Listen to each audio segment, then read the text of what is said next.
اللهم صل على محمد وآل محمد. اللهم صل على محمد وآل محمد. اللهم صل على محمد وآل محمد. بسم الله الرحمن الرحيم. اللهم إني أسألك برحمتك التي وسعت كل شيء وبقوتك التي قهرت بها كل شيء وخضع لها كل شيء وذل لها كل شيء وبجبروتك التي غلبت بها كل شيء وبعزتك التي لا يقوم لها شيء وبعظمتك التي ملأت كل شيء وبسلطانك الذي يلا كل شيء وبوجهك الباقي بعد فناء كل شيء وبأسمائك التي ملأت أركان كل شيء وبعلمك الذي أحاط بكل شيء وبنور وجهك الذي أضاء له كل شيء. يا نور يا قدوس يا نور يا قدوس يا أول الأولين ويا آخر الآخرين. اللهم اغفر لي الذنوب التي تحتك العصام. اللهم اغفر لي الذنوب التي تنزل النقام. اللهم اغفر لي الذنوب التي تغير النعم. اللهم اغفر لي الذنوب التي تحبس الدعاء. اللهم اغفر لي الذنوب التي تقطع الرجاء. اللهم اغفر لي الذنوب التي تنزل البلاء. اللهم اغفر لي كل ذنب أذنبته وكل خطيئة أخطأتها. اللهم إني أتقرب إليك بذكرك وأستشفع بك إلى نفسك وأسألك بجودك أن تدنيني من قربك وأن توضعني شكرك وأن تلهمني ذكرك. اللهم إني أسألك سؤال خاضع متذلل خاشع متضرع أن تصامحني وترحمني وتجعلني بقسمك راضيا قانعا وفي جميع الأحوال متواضعا. اللهم وأسألك سؤال من اشتدت فاقته وعنزل بك عند الشدائد حاجته وعظم فيما عندك رغبته. اللهم عظم سلطانك وعلى مكانك وخفي مكرك وزهر أمرك وغلب قهرك وجرت قدرتك ولا يمكن الفرار من حكومتك. اللهم لا أجد لذنوبي غافرة ولا لقبائحي ساترة ولا لشيء من عملي القبيح بالحسن مبدلا غيرك. لا إله إلا أنت سبحانك وبحمدك. ظلمت نفسي ظلمت نفسي وتجرعت بجهلي وسكنت إلى قديم ذكرك لي ومنك علي. اللهم مولاي كم من قبيح سترته وكم من فادح من البلاء أقلته وكم من عسار وقيته وكم من مكروه دفعته وكم من صناع جميل لست أهلا له نشرته. اللهم عظم بلائي وأفرت بي سوء حالي وقصرت بي أعمالي وقعدت بي أغلالي وحبسني النفع بعد عملي وخدعتني الدنيا بغرورها ونفسي بجنايتها ومطالي.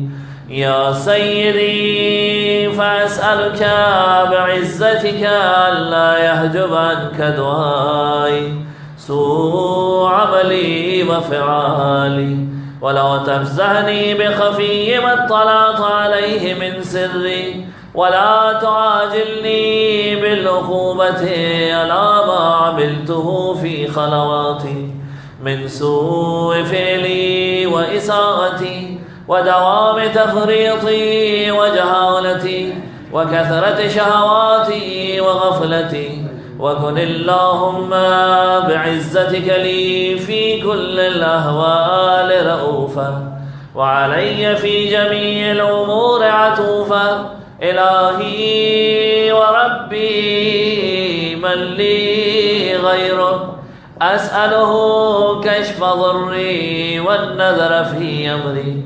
إلهي ومولاي، أجريت علي حكما اتبعت فيه هوى نفسي، ولم أحترس فيه من تذيين عدوي، فغرني بما أهوى وأسعده على ذلك الخضاء، فتجاوزت بما جرى علي من ذلك بعد حدوده، وخالفت بعد أوامره.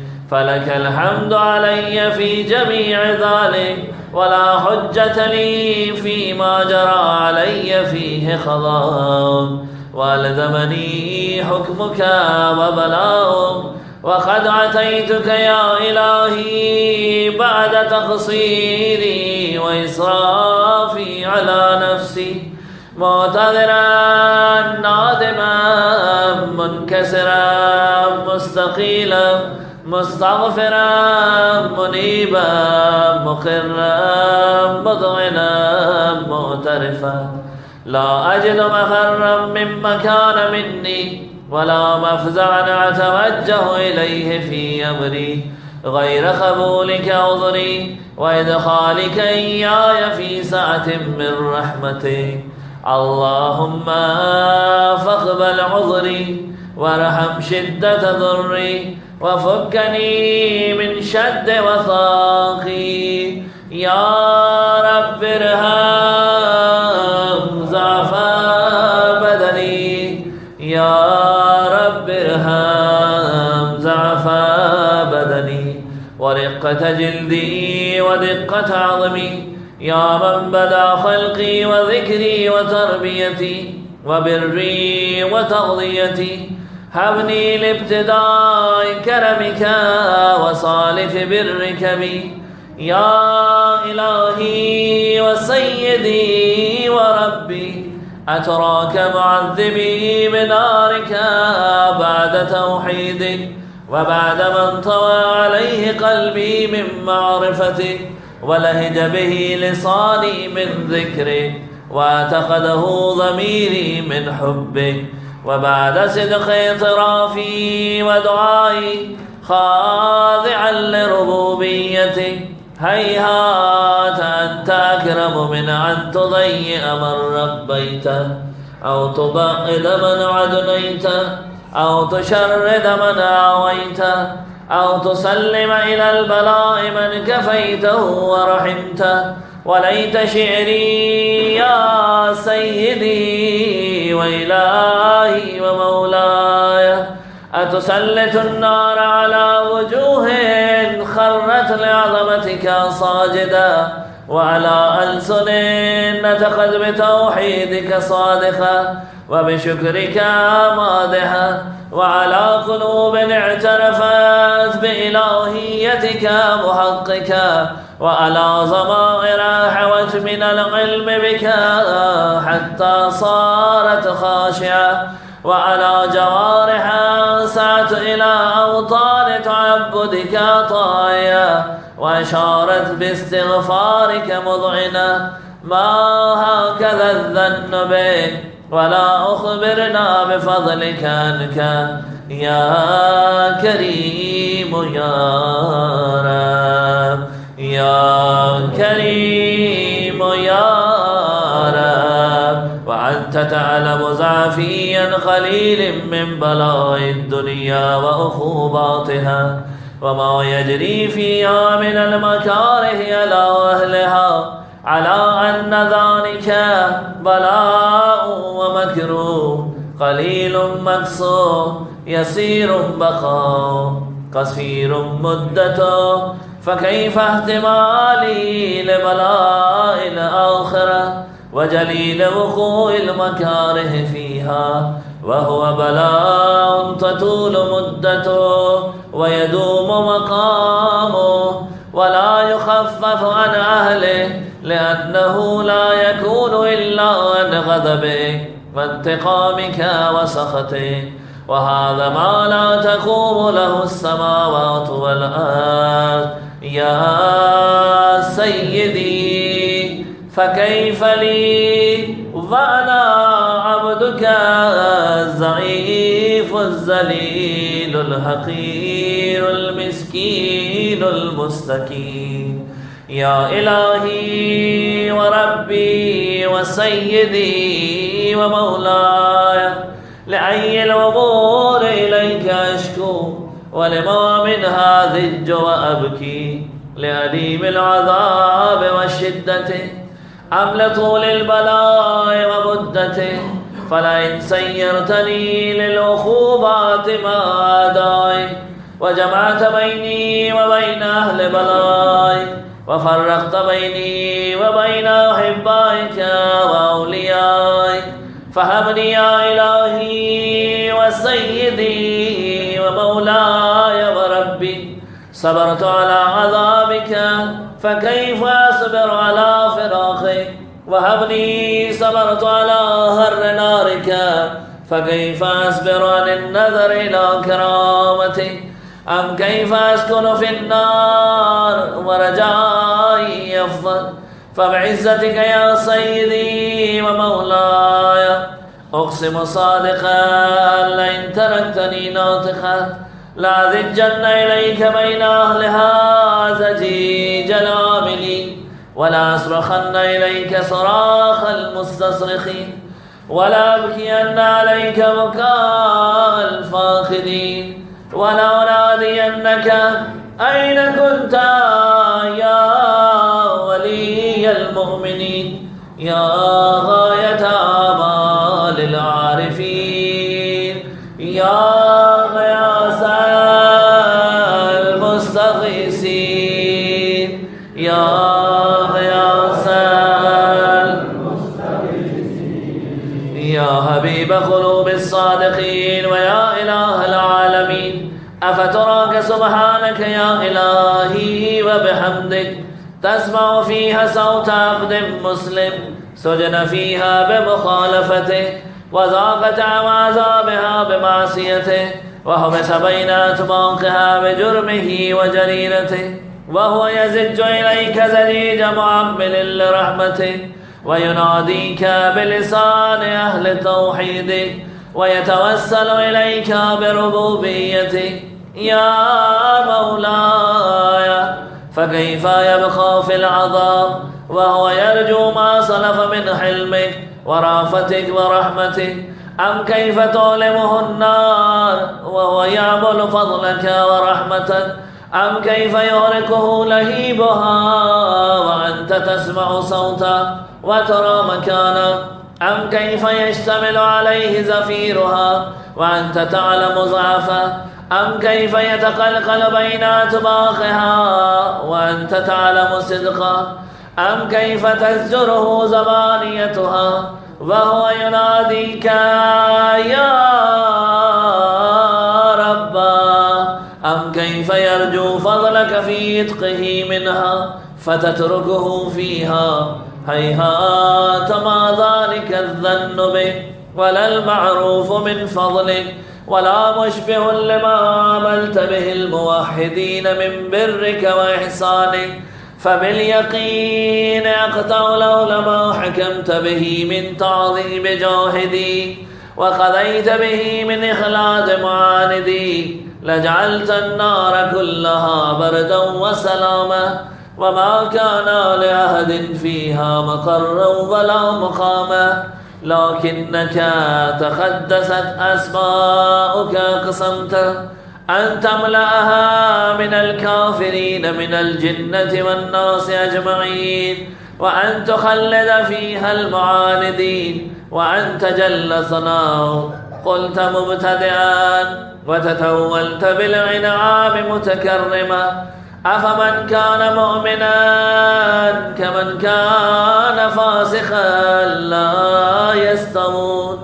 إلهي وسيدي، فأسألك بالقدرة التي قدرتها وبالخزية التي حتمتها وحكمتها وغلبت من عليه أجريتها، أن تهب لي في هذه الليلة وفي هذه الساعة كل جرم أجرمته وكل ذنب أذنبته وكل قبيح أسررته وكل جهل عملته، كتمته أو أعلنته، أخفيته أو أظهرته، وكل سيئة أمرت بإثباتها الكرام الكاتبين الذين وكلتهم بحفظ ما يكون مني وجعلتهم شهودا علي مع جواره، وكنت أنت الرقيب علي من ورائهم والشاهد لما خفي عنهم، وبرحمتك أخفيت وبفضلك سترت، وأن توفر هدي من كل خير أنزلت أو إحسان فضلت أو بر نشرت أو رزق بسطت أو ذنب تغفر أو خطأ تستر. يا ربي يا ربي يا رب يا ربي يا ربي يا إلهي وسيدي ومولاي ومالك رقي، يا من بيده ناصيتي، يا عليما بذري ومسكنتي، يا خبيرا بفقري وفاقتي. يا ربي يا ربي يا رب يا ربي يا ربي يا رب، أسألك بحقك وقدسك وأعظم صفاتك وأسمائك أن تجعل أوقاتي من الليل والنهار بذكرك معمورا وبخدمتك موصولا وأعمالي عندك مقبولا، حتى تكون أعمالي وأورادي كلها بردا واحدا وحالي في خدمتك سرمدا. يا سيدي يا من عليه معولي، يا من إليه شكوت أهوالي، يا ربي يا ربي يا رب يا ربي يا ربي يا رب، قو على خدمتك جوارحي واشدد على العظيمة جوانحي، وهب لي الجد في خشيتك والدوام في الاتصال بخدمتك، حتى أسرع إليك في ميادين السابقين وأسرع إليك في المبارزين، واشتاق إلى قربك في المشتاقين، وأدنو منك دنو المخلصين، وأخافك مخافة الموقنين، وأجتمع في جوارك مع المؤمنين. اللهم ومن أرادني بسوء فأرده، ومن كادني فكده، واجعل لي من أحسن عبيدك نصيبا عندك وأقربهم منزلة منك وأخصهم زلفة لديك، فإنه لا ينال ذلك إلا بفضلك، وجد لي بجودك، واعطف علي بمجدك، واحفظني برحمتك، واجعل لساني بذكرك لهجة، وقلبي بحبك متيما، ومن علي بحسن إجابتك، وأقلني يسرتي، واغفر لي زلتي، فإنك قضيت على عبادك بعبادتك، وأمرتهم بدعائك، وضمنت لهم الإجابة، فإليك يا ربي نصبت وجهي،